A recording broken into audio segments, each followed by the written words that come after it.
Mortal Kombat, one of my favorite fighting games of all time. Liu Kang being one of my favorites. The styling, dynamic, clean-cut kung fu warrior that is Liu Kang, champion of Earthrealm, one of my favorite characters in fiction. Mortal Kombat is one of not my favorite fighting game, and next to For Honor, the one I'm probably the most skilled at.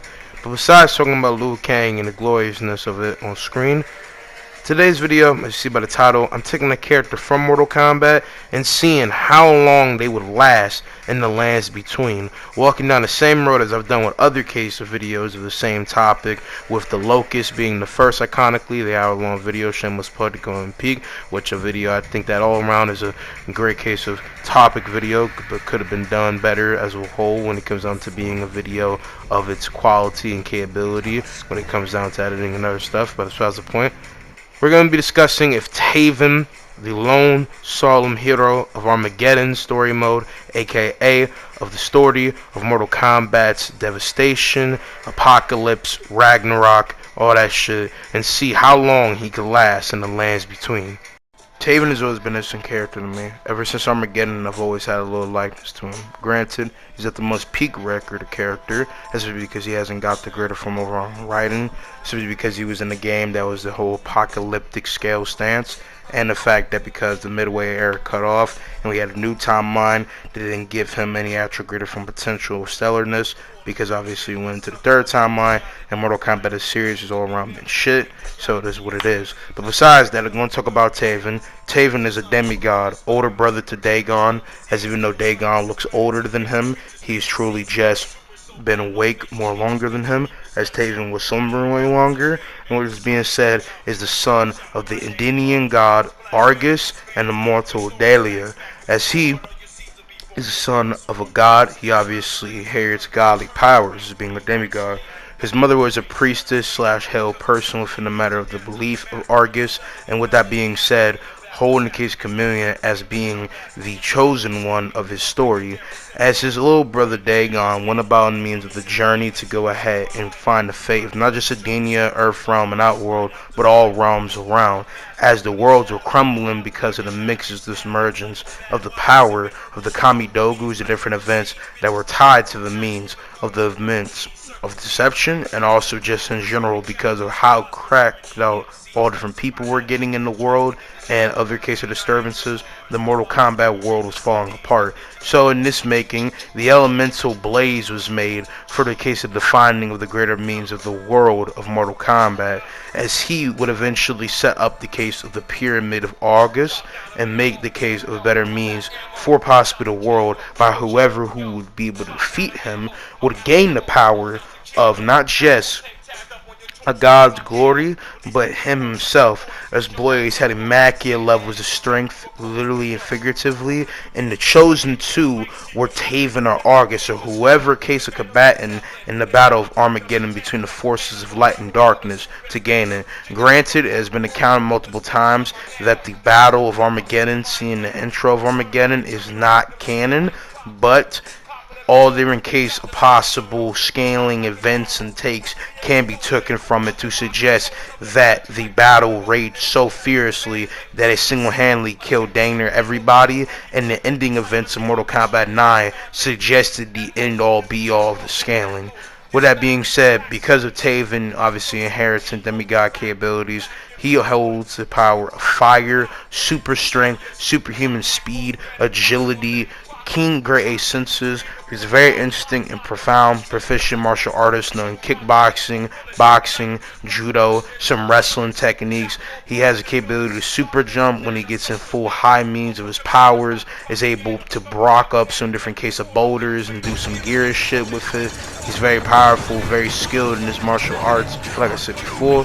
And with this being said, with the scaling to other people, when it comes down to speed, he would be at least of the high relativistic, aka would be at a minimum, at a low end, be in the stance of 50 to 60% of speed of light, or reasonably go into faster than light, but because of mixed case scaling and gameplay, because of his fire, me in comparison to Liu Kang, as because of the fact that he's a demigod and it was said to be one of not the most powerful character at this time, with all the events of Armageddon coming full circle, to be reasonably massively faster than light, as being able to beat Scorpion, who easily has multiple speeding capabilities, stand to other people, being able to react to Scorpion mid teleportation, being able to stand against other people of the same light substance, and considerable scale there. So you have a mixed consistency of being good relativistic to faster than light, to maybe some good qualms of massively faster than light, but at least it's on a 1,000 scale. He's not so ridiculously faster than light that I don't know, he's like as fast as Darth Vader or somebody else, with this being said. But it's a mixed scale thing. But when it comes down to AP, defeating multiple of these different combatants, standing as one of the most high skilled people throughout different points of the entire time, and being said by his caretaker Corian, and there being a person named Oro within the mix of this, to be so powerful that he is obtaining of a god's essence, with his god armor, which we're gonna give him, that ups his durability and his proud armor, as he's taking in hypothetical post of the original mindset for Armageddon. With that being said, he, standing of this top dog scale, would be multi-city to reasonably planetary, as someone like Shao Kahn was considered to be so powerful that at his most full powerful prime, in the case of Mortal Kombat 2 to Mortal Kombat 3, was a threat to the entire world of Earthrealm, which mixed perception could just be the planet, as when we talk about realms, we mean universes, as in the words of Ed Boon. Earthrealm is a universe, not just a planet. So depending on how you perceive this, he could either not just be a threat to the planet, but the universe. Within consistent mixed creative scale, you could say that this is a planet level magnitude of feat, but you could reasonably get Taven to be arguable mix of being universal, as he's powerful enough to scale above different people, Liu Kang in Pacific, who's able to go and defeat Shao Kahn not once but twice, being at his most peak powerful in Mortal Kombat 3, but before this, already having enough credit and powerhouse capabilities to be so strongly built different that he was already a threat to Earthrealm before absorbing multiple cases of powers, recuperating and absorbing different energies of Earthrealm inside of his base in general. So with that being said, that would easily right there make him, Taven, about being at least lowest end planet to universal. But the higher scaling could be of multiple different margins. As you see, when he fights Blaze, who is considered by the creators to be one of the most powerful opponent to be ever faced in Mortal Kombat, as he absorbs multiple former combatants' rage and power, the more and more people are fighting in Armageddon, the more powerful he gets, and he was chosen to be the most high-octane, powerful person within Armageddon and other stuff involving him, because of his sheer great magnitude of strength and power around. So with that being said, that would easily make him of the highest margin of power, being more powerful than Onaga, who at a point had to be the case of the most powerful person of Mortal Kombat, as not only was he said to be stronger than Shao Kahn, who again we already see is very strong and has massively faster than light scales and different shit like that, which again goes with the argument massively faster than light, but is also considered to be a person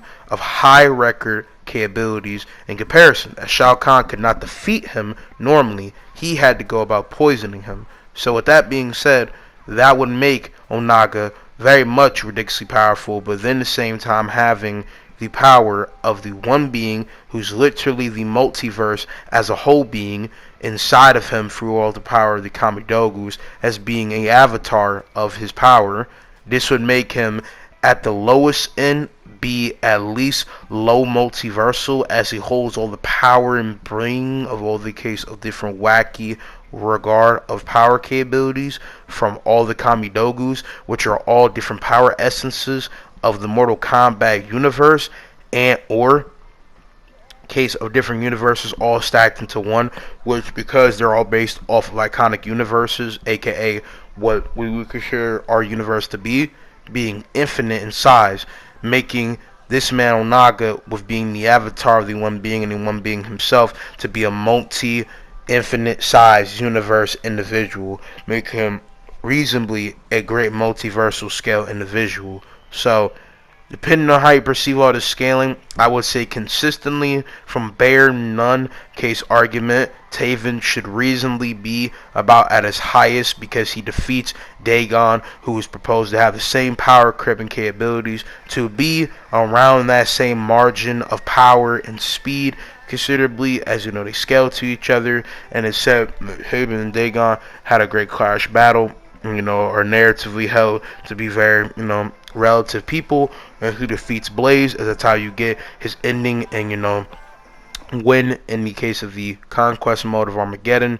He should be of this power. So in conclusion, he's at least a low multiversal to massively fast and light and speed individual. Now when it comes down to how you would stand in the case of the lands between, it's a very interesting thing to say the least. The lands between, a world of multiple versatile and intrigue. The world has so much vast opposition and wonder that Taven would have to go down. But it isn't just going to be the lands between that you'd have to deal with and the demigods and other beings in it. It would also be the lands of shadow. In today's video, I'm talking about the case of Taven. We are going to be having Taven come into the lands between for being transported after defeating Blaze, taking the godly power, and trying to make new means for the realms of Mortal Kombat. His whole goal is to become Elden Lord, to make a gateway for him to go back to the realms that he came from and reinvent his world. But he'll be facing no opposition that will come down in the lands between from main game and the Shadow of the Earth Tree, aka the realm of Shadow, obviously with the Elden Ring DLC coming out and things that involve that being here. With that being said, Taven will first go by the means, of course, announce Stormville, but meeting with a few people that will tell him of the overarching plan. And because of the fact that Taven looks like a Tarnish, but is taller than the average Tarnish and is built different than the case of the Tarnish, I would say, this man Taven would be able to go ahead and take out any different case of odds at the start of the game pretty easily. With this being said, Margit, seeing somebody trying to go and push to become Elden Lord, going on the pathway of a Grace Tarnish, he would obviously try to stop him, but he would be thwarted. Godric, the weakest of the demigods, would be easily slain by Taven, and Taven might meet up with some different Tarnish in the midst. Taven will go forth on the idea to find any possible help about what the overarching means to get to the Earth Tree will give him, and not, and also at the same time learn of this world. He would study by getting some different case of introduction by these different people, talking possibly with some different Tarnish of the round table when they're outside of the same time, gaining just some different introspection with taking in the readings from the different swords, knowing about the land a little bit in a various way. But because of the fact that he doesn't have a horse, he would jack a horse to go on his travels and travel with it. But still having the godly sword, his armor, his great intellect and power still at disposal, he would be very confident, to say the least. But because of the fact he did not have a guide in this world, like Melina, or Corin, he didn't have any better case of introspection besides the case of little fickle knowledge he would gain, and again to be more fierce than ever with it. He would try to get some references to anything possibly involving the Earth Tree's whereabouts and direction when he would go beyond Godric and be able to get into Liurnia and trying to find some greater overarching purpose. With this being said, he'd eventually find that possibly it'd be best for him to go to a world like never seen before, in this case being traveling to Caelid. As Caelid, even though being between matter of Limgrave and Earth stuff, is a plane that he would possibly gain the most strongest form of power, within hearing about the call for a festival of the most mighty, in this case, in the festival, to kill a great legendary general known as Starscourge Radahn, the mightiest of the demigods of the Shatteran, son of Renala, and the second Elden Lord, to his knowledge, Radagon of the Golden Order. He would think about this for a second, and think that with taking out Radahn, there also comes a reward, not just a great room, but giving a man of high esteem a worthy death. So with this being said, he would stop his travels in Liurnia, but also would hear not just of the case of Caelid, a case of plane / world he's never been to in a sense, and go about setting the course as well to go up into the obvious School of Magical Arts in Liurnia, the Carrion Role School, and face Renala or find some case of possible information within this school. In sum, he would set his course to Caelid, go for all different horrid shit that is in this hellscape, and eventually get to the festival. He would be welcome in glorious means, understand the tale of what happened to Radahn, and Taven would feel bad for the scarlet rot to the brain of a warrior so valorous, so vigorous, and powerful like Radahn. He would slay Radahn with ease, feeling bad for the kid slaying of him, as he seemed like an honorable gent, but giving him a worthy death would also open up something they've never seen before, and obviously his iconic meteor would hit the lands between. This would not concern Taven, but it would be something that he was intrigued about. Taven would then go forth on trying to go ahead and learn some different knowledge, but would obviously be faced with multiple carrying role magic wielders, witch-like case foes, all different type of foes, but because of the matter of his speed, skill, and valor, he would prevail for all the odds, eventually stepping in accidentally to the case of obviously the former great wielder of all type of magic, Renala of the Full Moon. For him, just adventuring on his own lonesome and eventually barging through different places to go and get past her guard and then get to her herself. He would perfect against her on accident, as he really just stepped into a place he thought would possibly grace him with some knowledge, but was obviously Renala's quarters. And then the illusion of Ronnie would come into play, where he'd be put in the opposite plane of reality, a whole alternate dimension, a whole universe on a whole different scope. But he would perfect against Renala's illusion of her prime self, a woman who faced Radagon in combat and stalemated with him when they were both in the case of their more prime, solid selves. So with that being said, Renala would be defeated, and Renala would go and offer him the capability to be reformed and stuff, but Taven would simply just ask her about some different things about the lands between and the earth tree. Renala still being in a draconic state and not being well mentally sound would kind of just bugger him off with the idea that your path is of unwilling. Is with this being said, your path to greatness all falls into you.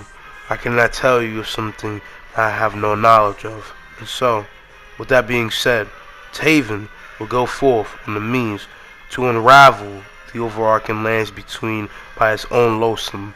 And so, when he would go about doing this, Taven would go forth on the means to not just the Altus Plateau, but also Volcano Manor.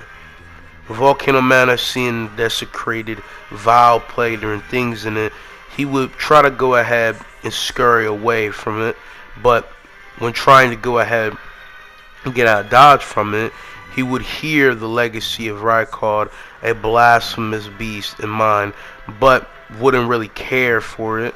But in the case of him possibly going for the case of Rykard, Rykard would be dealt with pretty easily. He would even need, obviously, the scepter to go about killing him.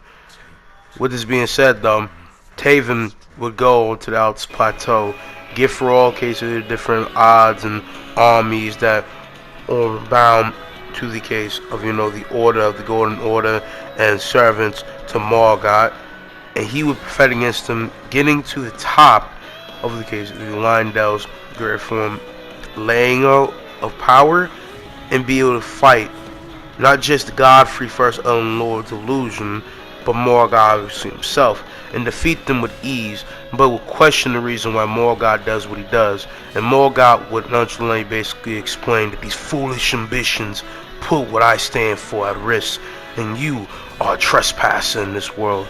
Obviously knowing that Taven is not from the lands between, and Taven would be offended by this statement when he was transported here against his will. Taven would perfect against Morgoth, slaying him, he feels like, but leaving a little smidge of mercy to him as his body would crickle and make him look like that one chocolate lady from SpongeBob in this bitch. With that being said, he would try to go ahead and get into the Earth Tree, but seeing that as impenetrable roots. He would ask Morgoth how to get in, and he would give him the same thing that he told the Tarnished. But let's see what this man Morgoth talking about. Still alive somehow.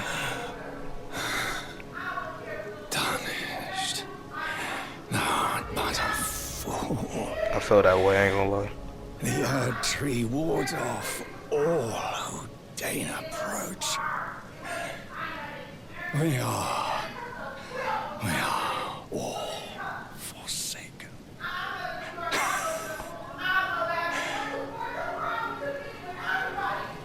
None may claim the title of Elden Lord.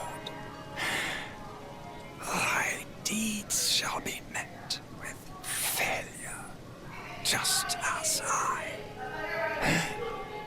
Taven would be very frustrated by this, as he didn't know what to do. He used his firepower and godly magic to try to go ahead and burn the Erd Tree from a whole form of burning buildup and at the same time with wrathful intention. But no amount of burning buildup and fiery wield could actually truly burn the Erd Tree. So he decided to go ahead and take in more knowledge, possibly how to get through the Erd Tree and burn it from a higher ground or do bigger things to it. But while he was venturing to go and see about how to burn it, his flame did have some effect, and it opened some form of hole peak into the Erd Tree, which will hold weight later on. Taven, with all this in mind, would eventually find out that the greatest possible way to burn the Erd Tree was to go to the plain above the lofty clouds, the mountaintops of the giants. He would journey onward to this place from the big doors in Lindell, going for all the things and charades and different cases of trials and errors within it, slaying multiple people, finding new case information, and eventually see what the mountains of giants was like, with his fiery demigod power and the power of blaze giving him, a amp form fire negation to the cold, and also to any being of fire, as his fire raged more hellishly than any of their fire could. With his also great amount of skill and beast form strength, he would build a brush for the different monsters and creatures within it, and eventually, mistakenly, find out that the mountaintops of the giants are actually deserted of giants, and see in the far distance a big ass forge that he knew was the key to what he was going for, but also see that all the fire giants were slayed, broken, decayed, speared through bodies, wondering who would do such a thing. And for different readings and different takings between here, he knew that a campaign went on to go and try to slay all the fire giants, but he always was confused why. Besides the case of him finding in a mistaken sense, he would go forth, pushing to the forge, and find that the fire giant's last being was small, possibly in comparison to some of the fire giants, but still enormous in comparison to him. Taven was surprised at the size of it to an extent, and even its existence, but that wasn't going to scare Taven. So Taven fought the fire giant, and the fire clashed interestingly equally. Fire giant seeming with the power of Taven, not actually being of this world, but at the same time being fire that's able to clash with him, when the mountaintops of the giants and the fire giants whole has the most hectic and wildfire to be seen in the lands between. He thought, why not try absorbing it? But because of Taven's firepower being one of a different world and two of godly essence, he instead was just taking in more engulf of this flame right to the face.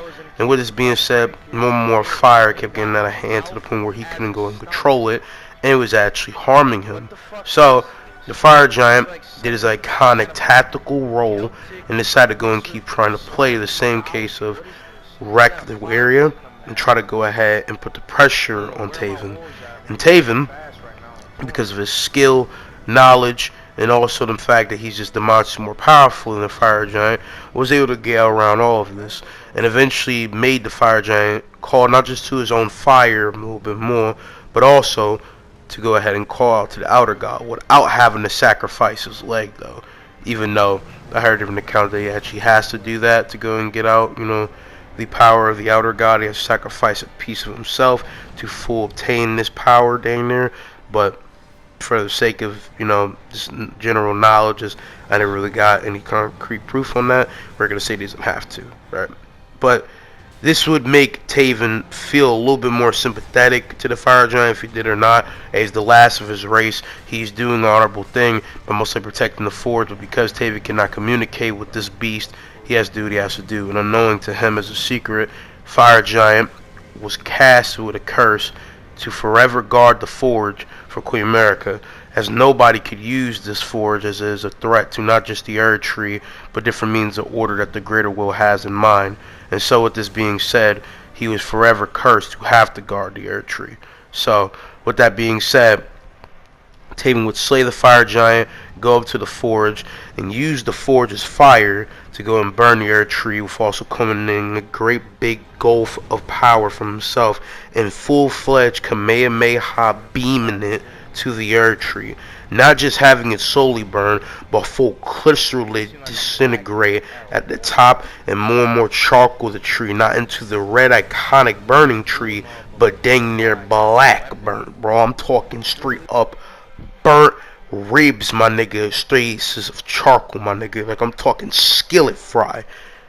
But because of the case of the hacks mindset and, extending this idea, he would be sent to Far Missoula, land of the dragons, above the land of between, and same time the case of all matter of the land that we know it is, above the clouds where dragons fly freely. For Missoula would be very interesting to Taven, as is a world where obviously dragons all coexist, and he's only seen 2 dragons, and they stand as a case of his godfathers in a way for him and Dagon. And with that being said, he will be very much excited, but also makes case of also scared of the possibility that he was going to be stuck up here, where again it is above the case of the clouds and beyond the land between, if in the case of the mountaintops of the giants. But with besides the case of thinking about the lands between and getting out, he also would find some different cases of knowledge of this place. We'll find knowledge of not just the case of the history of these dragons in comparison to the lands between, and the land between when it comes down to, Altus Plateau and others, but in specific to the case of Pisidisax, the Dragon Lord of Throneslima. And with this being said, also a little spec something about Baal, which is a character we'll talk about more.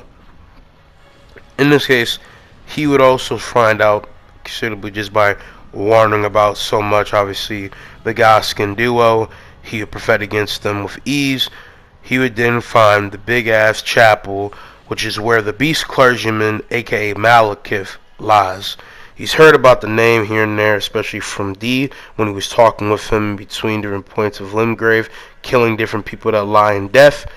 And eventually, with this being said, go about the course to try to go ahead and communicate with this beast to maybe get out. But Malekith wasn't hearing any of that, and would decide that as soon as he came into the case of his chapel, that he was instantly a threat, and they would clash. Malekith would be a very interesting adversary to Taven, not only because of the fact that he was feared across all the lands between, and mixed with being feared by all the demigods said to be the death of them, and as well as Malekith holds Destined Death in his hand, aka the Black Blade, and with that being said, is the ultimate threat to everything that Taven has in mind. But because of Taven and this man Malekith scaling similar in speed, but arguably Malekith could be held to have a higher dosage of this speed, he will be a guy that will be very interesting in a clash against Taven.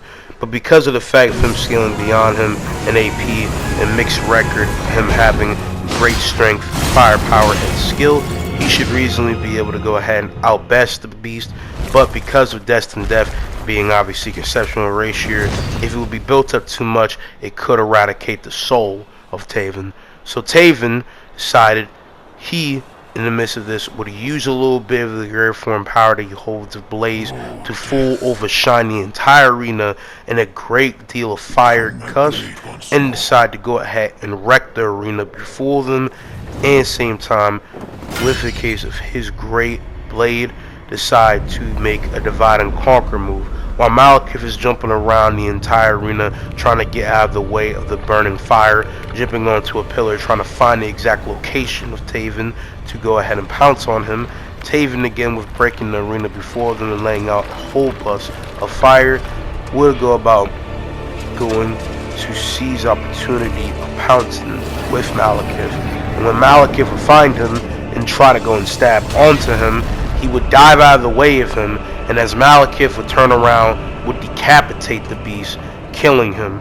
And he would say his final words, his decapitated head, and destined death would arise, eroding around Taven, and take him back to the lands between.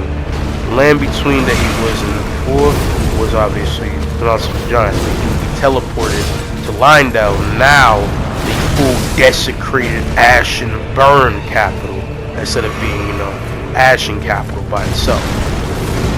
He could hardly breathe in this place. He couldn't understand why this place was so desecrated the way it was.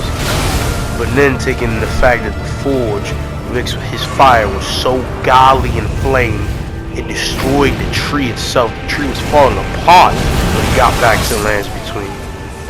He didn't know what to do. But his mission was still to go inside this tree and find a gateway back home. But going out here, he saw an old man with a staff looking idly by from the top of a tower at Taven. And when he went up to go and see about the rest of the land that he once saw as a very beautiful stargazing city, he saw nothing but rotted to bone, killed Nerks, people of Lindell, and even tarnished. What Taven has done to the lands between is not just destroy the Earth Tree, but simultaneously fucked over the entire way of living in the lands between.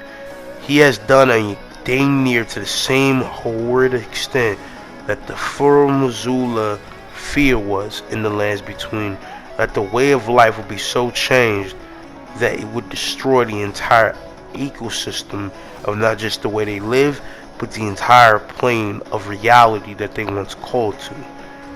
And so, like in the case of the Frenzied Flame ending, the lands between is falling apart. Taven would see this. He would fall to one knee, touching the ash, and smelling death before it. Sir Gideon Ofnir, the all-known, is my name. You have costed us a great deal of life, Taven. I'm taking that as your name. Taven was confused on why he knew his name, but he suggested because he's called the all-knowing, he's probably been watching him for a while. This man, Sir Gideon, would jump down, ready himself in battle, saying, "You fought well to get here, but what you have done has been more cataclysmic and catastrophic than any other Elden lore pursuer has ever done.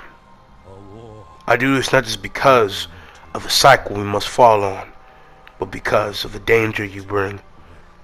And as soon as Sir Gideon would try to go ahead and double blade switch the case of his magic into play with his staff, try to go ahead and unload on this man like he had a chopper, where, obviously his great magical sorcery being cracked as hell, Taven was simply one little flick of his wrist would turn out a fireball so massive it took up the entire arena that they were on. And Taven, with a little glance, made it clear, do you really want this? And with all his might, Sir Gideon would charge up his Kamehameha blast and blast it at Taven, and Taven would just throw the ball, and the ball would consume the entire peripheral vision of Sir Gideon, and entirely consume him in the blast, not just disintegrating him, but eradicating that part of the arena. Taven would walk away from the explosion and go up the elevator, getting through the area, and going up top to where he sees a half-charred, broken up bed of Queen Medica and different laying of things. He sees a half-broken axe. An axe that seems familiar to a mortal he saw in Stormville. The axe of Queen Matica. Godfrey, first Elden Lord. But angry, very angry, having his son in his arms, burned, everything he cared for lost. He'd be way angrier than I've ever seen before. He would see Taven and call him a bastard warrior who destroyed the home I used to call. But thy strength befits a crown. But can it defeat one that held it for so long? Now, Taven, seeing that he wielded no weapon, would stab his sword into the ground. Holu, or the relinquished of Sharash, would steam like no other, unleashing his warrior instinct. For now, you live. But now, I think it's time we really see how strong you really are, Taven said. Holu, aka Godfrey, would just say, now I stand as Holu, warrior. And Taven would be like, now this is a fight. You stand now, you're strongest. You live now, like I said. But let's really see how strong you can really become. Now you have nothing to lose. So, they clash in a great interesting battle. The strength of Holu's son that Taven has never seen. He's giving it to him. He's beating them in. He's laying scratches on his armor with just his bare hands. They're clashing like no other. But unfortunately, Taven could not be outmatched. He could not be perfected against. As his fire burned with new case of power like no other, from taking in a little power of the forge, not as a case of his own, but with taking in this magic, he's able to go ahead and create different rack of all trade moves, duplicate fireballs, beams. His strength with a mixer of boulders and different things is interesting. He's able to ignite the battlefield and clash with every essence of Godfrey's foes. But Godfrey, it's not like Malik if any person's ever seen. His skill is bridled. His strength unmatchable. His instinct impregnable. A match like this is making shockwaves all over the lands between. And eventually, Holu puts Taven at his back foot, slamming him into the ground. Taven, bloody, looking bro and defeated, doesn't know what to do. But even with this being said, because of the fact that he outscales him, and it's only a mixed test of the skill and scale that comes with Holu, he decides, enough with this. With a little whip of his fire, he's able to burn off the blood of him, and decides to go ahead and eradicate every essence of the strength that comes with the battlefield.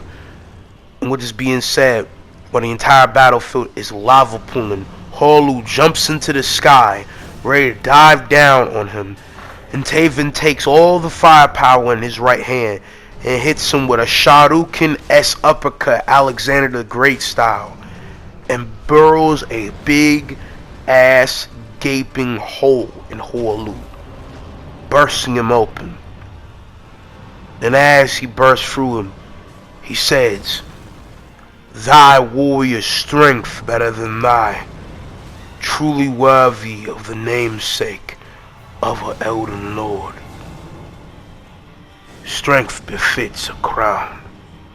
Taven would say, you fall long and hard, mighty tarnished, but you cannot keep me away from my destiny. And with this being said, because of how charcoaled the Erd tree is, the little flash that would come from peeking inside the Erd tree would flash into the case of his face, and Taven will be inside the Erd tree, seeing a crickled fractured stone Queen Matica would try to go ahead and see if this was a statue of the person himself, but they would slowly turn with red hair from a rune inside the body, turning into a glow of an Elden-like being. Radagon of the Golden Order would be here. It would clash an interesting form of might, blitzing around faster than the speed of light. Taven would not know what to do. Without a sword, he could not match him in the matter of the different combat style that he was prone to, aka being able to stand ball for ball from the matter of skill. But Taven was as skilled without a weapon as he is with it. And to be fair, it wouldn't matter power wise, but anyway. He's speeding around him, banging and clashing, blitzing fire, and eventually disarms Radagon, pins him to the ground, beating him in with great blows, breaking the floor before them. And same time burrowing in his fist inside of Radagon, ripping his chest out, breaking his arms, breaking his face, beating him into the inch of his fucking existence. And eventually, when rule will actually be done, as he, with one great case of big double fist wham of fire and strength, would blam his face into the ground, making a eruption shake collide of his face and destroying his entire body, leaving Radagon not just dead, but also dispersed of his entire controlling symbiotic relationship with the Elden Ring and the Greater Will. He's thinking the fight is done, thinking that this rune inside him, like a great rune, will be all his, but it would after image and erupts into a case of foggy bliss of some type of Elden beast, Taven said. And that is when the clash with Elden beast would come, a fight with a conceptual being beyond compare. And this is where the overarching turn of events in the fight would change different. Elden beast was beyond anything Taven has ever seen. And eventually, even with all his fighting, even with all his might, he could not perfect against a beast of this caliber and truth.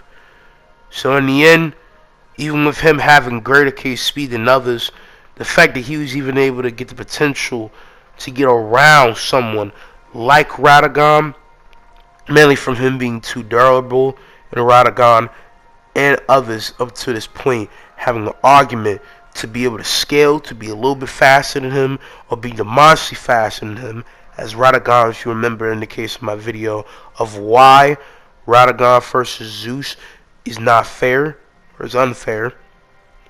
Radagon scales to about infinite and accessible. Taven does not. Elden Beast, because of having the greater speed, would actually have something to conceptually body Taven, and in this case would be imprisoned in a rune arc.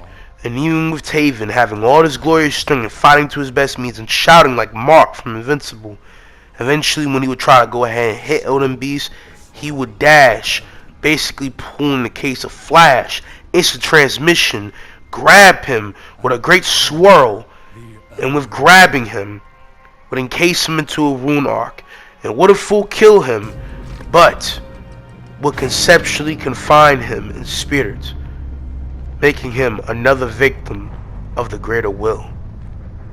Elden Beast is victorious. Same fate could have came with him if he even went and fought Psittasax Pinna. You see how he could have defeated him. And if he would have went and fought Moog or Melania, he would have defeated both of them, even if you think they might have some different prick or different speed scaling. And if he went into the Land of Shadow, he would have defeated everybody most likely, except for the Pinna Perceive Consul Radon. But even if you defeated him, it wouldn't change the fact that the end-all be-all win for him would be ceased, because Elden Beast is beyond anything that this man has ever faced, except for arguably his end-all be-all winning of glory which is in this case the overarching stamp. Victory, and not just that, glory, which is the Earth Tree itself being charcoaled and destroyed to the point where not just the forge played a part into it, but just his immense power hold into it. So with that being said, the fact that he put that much work on the Earth Tree, pulled some shit that Tarnish could even pull, and the fact that his end-all awakening of this power came from perfecting its blaze, one of not the strongest foe in the Mortal Kombat verse, is still ridiculous. But I hope y'all enjoyed. This is a very long video. It took me a very long time to go and do. I feel a little bit better. I'm not as sick with this being said.